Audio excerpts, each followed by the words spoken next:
Hi guys, Kim here, design team member with Swirly Do's Kit Club. What I've got for you today is how to on using some of the elements in our watercolor canvas project add-on this month. What you get in the kit is you get this great 8x8 watercolor panel from Prima, and you get the Prima metallic accents. These are metallic semi-watercolor cake, and there's 12 great colors in here, and they're all in a cake. You also get a brush in here, and the lid can be used as your palette. So I'm going to show you how to use these, and we also have gotten in the kit the Tim Holtz Distress Crayon Watercolor Kit. There's no color in this, and what you get in here are 6 distress crayon colors. I'll go through the colors later. You also get some watercolor paper. You get a little booklet on some distress crayon techniques. You get a set of stamps, 6 stamps, really nice stamps. You get a little stamping block. You also get a little thing of archival ink, because distress crayons you can use with water, and so you need the ink that's not going to react with the water, so the archival ink is best. And you also get a brush with that as well. Now, I'm not going to use the watercolor panel. I'm going to put that aside. What I'm going to do is go through some techniques on actually using the metallic accents and the distress crayons, using some of the things in the kit, and a couple of things that I pulled from my stash as well. I do have a project that I made with the watercolor canvas and the metallic inks, accents, and with the distress crayons. I'll talk about it, but you will see that on reveal day. So first thing first, we're going to take some of the watercolor paper, and we're going to stamp.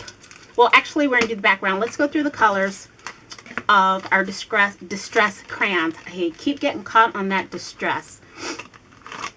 And I'm sorry, I've got the sniffles. I'm coming down with a head cold, you guys. So you get peeled paint. And these are the same colors that are in Tim Holtz's distress line. So you'll hear the same names all over again. You got the peeled paint. You've got fossilized amber. You've got some rusty hinge. You've got some chipped sapphire, seedless preserves, and festive berries. Now, in his distress crayon technique book, he tells you how to do some blending, some direct watercolor, which is actually coloring, palette, how to use your stamp block to use that as a palette, a watercolor background, and I'm going to do the watercolor background in here. And so basically what you're going to do is these distress crayons are creamy. They're kind of like the gelatos, but so pretty much crayons. And what you're going to do is you're going to take your watercolor paper, and you're going to pretty much color on your paper. You get an idea of the colors, and there's a couple of ways you can do this. You can do this with the wet paintbrush. You can wet your brush, but what I'm actually going to do is I am going to use a water pen, and I'm just going to squeeze until I get some water coming out of there to make sure that my brush is wet enough. And I'm going to take that, and I'm just going to go through.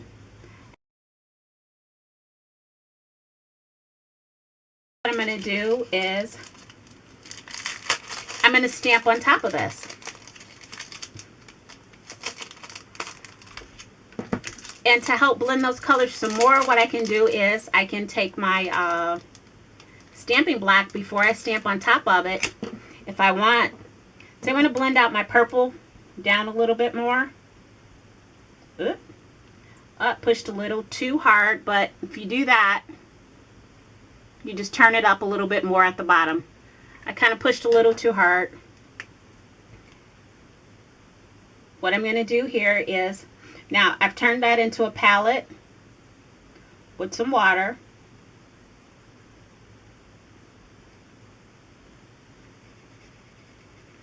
And I'm going to go in and blend that some more.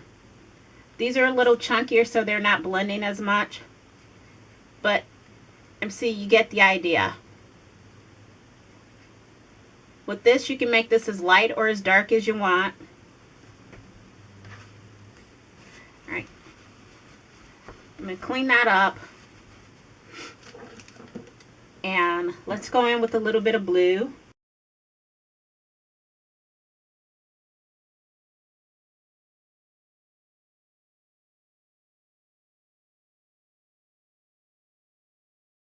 So there's my watercolor all blended out.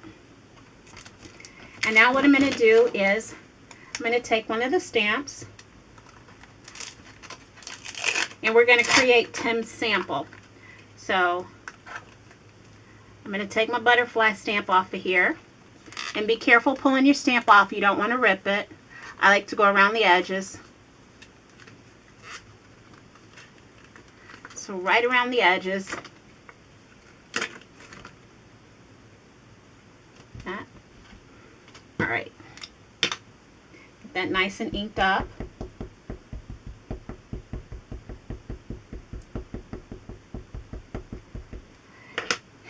Here's another one of my little secrets. When I like to stamp, I like to put a mouse pad under there. Just gives me that extra cushion. And stamp. Let it sit for a second. And right back up. Alright, so there's my stamp. And actually, I just stamped that off on a paper towel. I don't clean my stamps. I know, I'm terrible. I'm going to do the little sign down at the bottom too, which is really cute. It says, "Out of limitations comes creativity." So we're going to put that on there.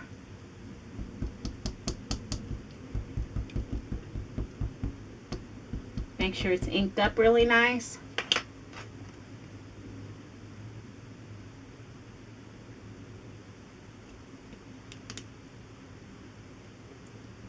Make sure I got a nice even stamp. And pull it off. And there you have it.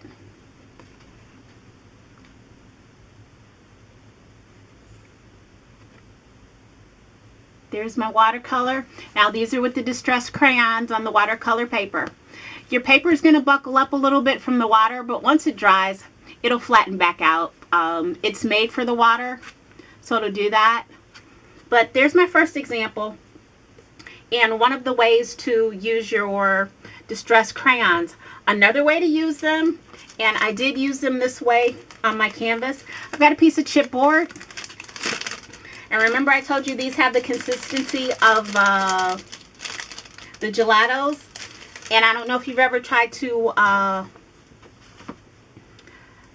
color your chipboard with gelatos, but that's one of the things you're going to do. And you can do with these crayons as well too. I'm going to pull this out of here. And let's go with this nice blue. I like this blue, the Chip Sapphire. And you just go directly to your chipboard. To me, right there. You see how that looks?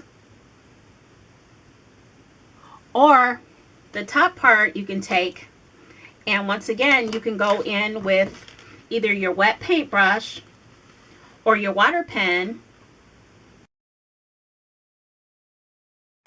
So you can already see the difference in the two different ways that I did it.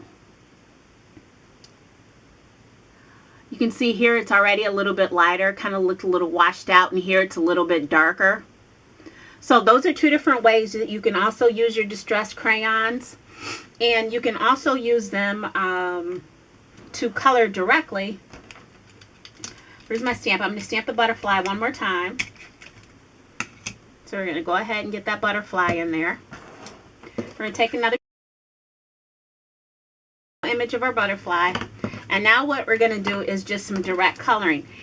And again here, you can use your stamp as your palette. And just go ahead, put a little bit of color down. You don't want a lot of color unless you want your image darker.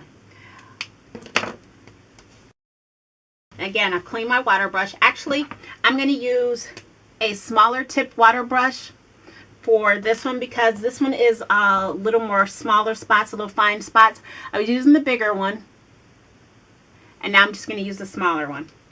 So I'm going to go ahead, make sure my tip is wet. And I'm just going to pick up some color, and I'm going to go over and I'm going to start coloring in. And I've used a lot of water.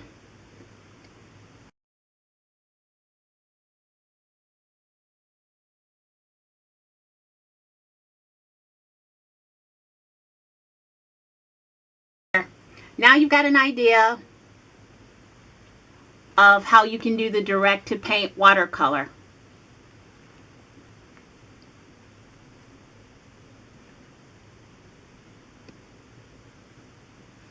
Okay, so now those are the distressed crayons. We're going to move on to the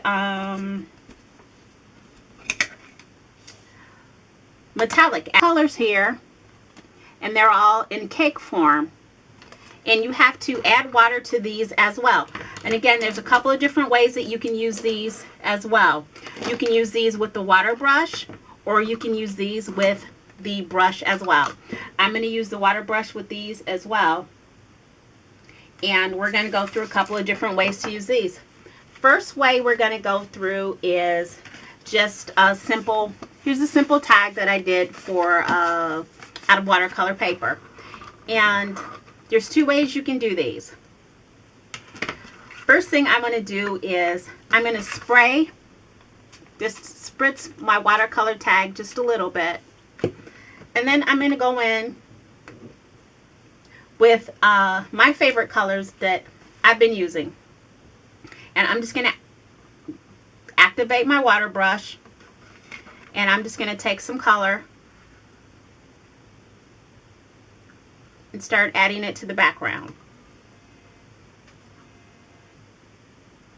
And then I'm going to squeeze out some water to get it to run some. Now if it's a bit too much, I can just blot a little bit. Wipe off my brush, and now that I've let this sit a little bit, look at how intense that color is now. You see the difference from there to there? You see, that color's a lot more intense now. And the same thing will happen here if I let some water sit in that. And we'll let some water sit in the other color too. In the meantime, I just want to do a little blotting. And you can blot off. You see it's going to be light.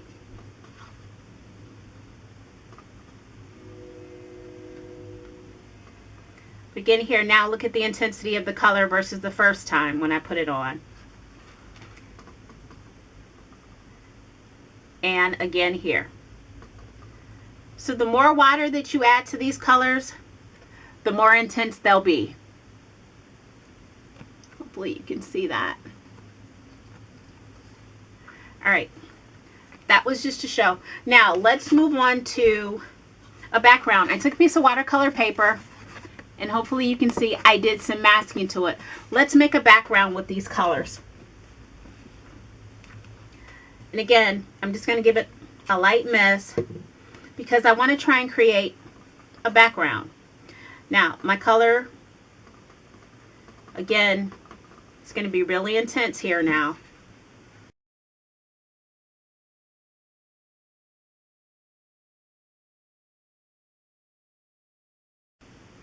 Can you see the intensity of the colors? And they're very, very shimmery because this is the metallics.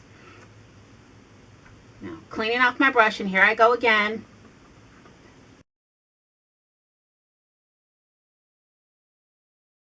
reason with this, I just wanted you to see this with the modeling paste on it. These are more intense colors. When I did the watercolor panel, I did use a lot lighter colors. But as you can see, you can use this as soft colors or you can use this as dark colors. I also stamped an image just to show you how we could do some coloring with these as well. Alright, my stamped image didn't color out too crisp, but this is on watercolor paper as well. And I'm going to use the smaller pen, and I'm going to start with a little bit of the teal, and I'm going to go in with just a little bit of light color.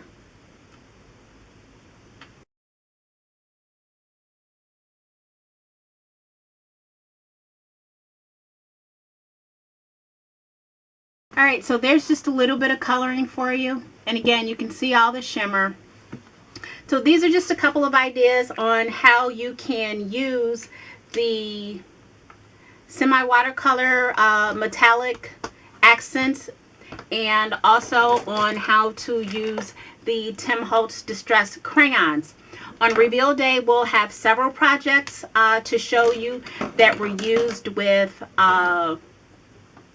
this project kit. So please check our YouTube channel. Stay tuned. If you've liked what you've seen here, check out our forums at www.swirlydoos.com. And if you like all our kits here, then please feel free to join. And if you do join, use my name Kim. You'll get 10% off of your first kit and a coupon for 30% off of a purchase in the store, and that's off of your entire purchase. So again, thanks for stopping by. And don't forget, join us at www.swirlydoos.com. Bye.